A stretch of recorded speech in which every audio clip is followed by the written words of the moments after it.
What if I told you there once lived a king, so disfigured that his own people whispered he was marked by the devil himself? His name was Charles II of Spain, a ruler whose very appearance shocked courtiers into silence. They gave him the title El Hechizado, the Bewitched King. But the truth is darker. Charles was never cursed by demons. He was the victim of something far more dangerous. His own dynasty's obsession with bloodline. This is the downfall of Europe's most powerful royal family. A story that produced a monarch so damaged that when doctors opened his body after death, what they found seemed beyond human belief. If you're ready to explore hidden truths history books often ignore, stay with me, because this is just the beginning. 1. The jaw that never closed. When envoys first laid eyes on Charles II, they struggled to hide their shock. The King of Spain stood before them, unable to shut his mouth.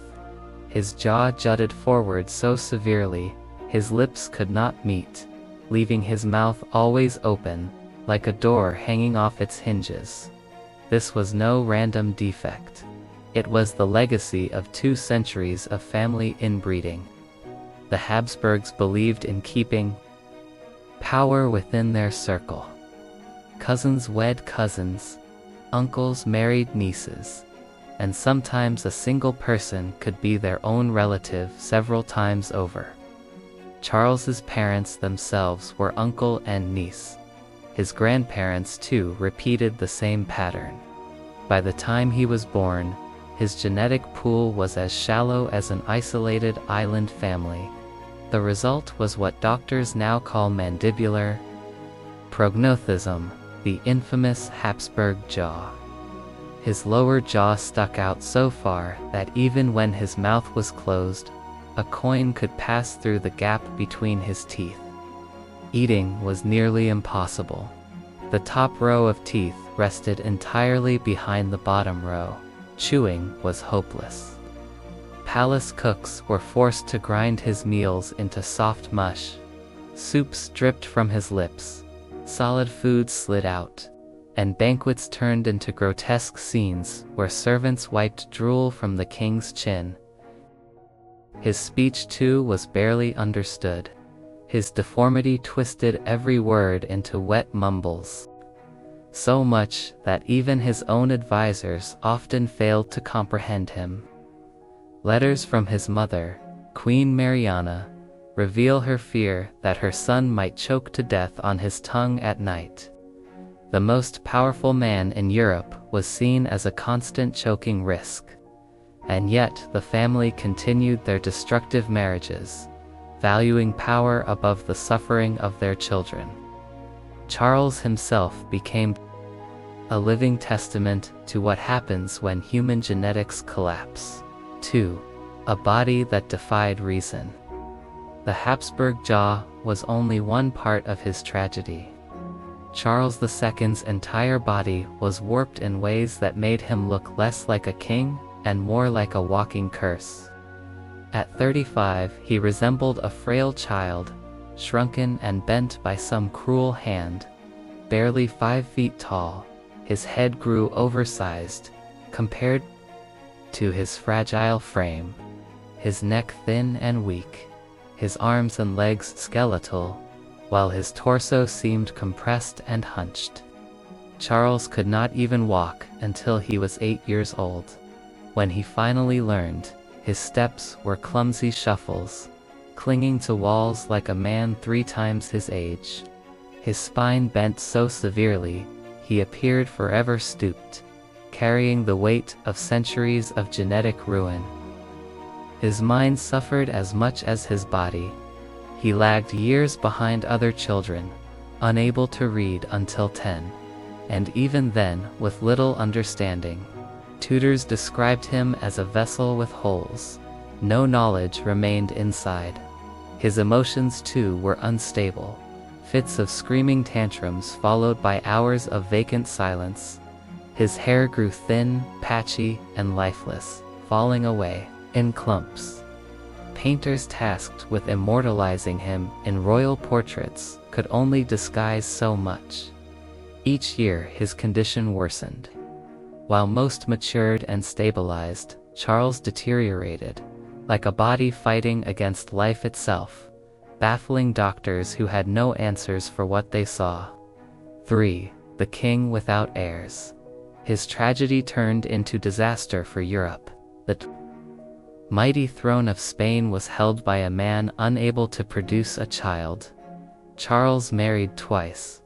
The first was Marie-Louise of Orleans, a lively French princess, whose wedding night ended in tears and confusion. The king's underdeveloped organs made him incapable of consummation. Yet the blame fell cruelly on her. She was forced into humiliating examinations, bizarre remedies, and endless prayers until her health failed. She died at 26. Rumors swirled that stress and treatments hastened her end. Desperate for an heir, Charles remarried Maria Anna of Neuburg.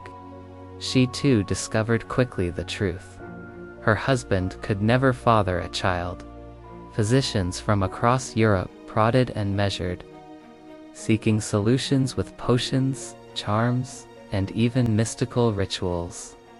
Nothing changed, and all of Europe watched with anticipation, knowing his death would leave a power vacuum. The War of Spanish Succession was already inevitable, because their king could not fulfill the simplest duty of a monarch: 4. Exorcisms in the palace. When medicine failed, priests declared Charles possessed. Demons, they said, tormented his body and soul. What followed were public exorcisms inside the royal halls. Nobles were forced to watch their king writhing on the ground, while holy men shouted Latin prayers over him. Charles gagged on holy water mixed with relic dust, vomited, shook violently, and sometimes collapsed. The priests insisted these were demons fleeing his body. The rituals escalated into burning possessions of past queens, foreign gifts, and furniture, and bonfires meant to purge witchcraft. Charles believed it worked. Each time priests promised he was cleansed, he begged for more ceremonies, convinced this was his only hope. 5. The autopsy that terrified Europe. In 1700, Charles II died, at only 38 years old. The truth of his condition was finally revealed when royal doctors opened his body. What they found horrified them. His heart was no bigger than a walnut, shriveled and black. His lungs, rotten and foul-smelling. His intestines, decayed. His reproductive organs, nearly undeveloped. His skull was filled with fluid, and a damaged brain that explained his weakness and erratic mind. The physician who performed the autopsy declared it a miracle Charles lived at all, for his body held not one healthy organ. The report was so shocking it fueled belief that the king truly had been cursed.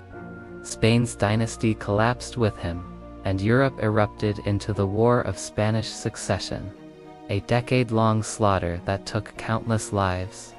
The Habsburgs' obsession with purity destroyed their own bloodline and their empire.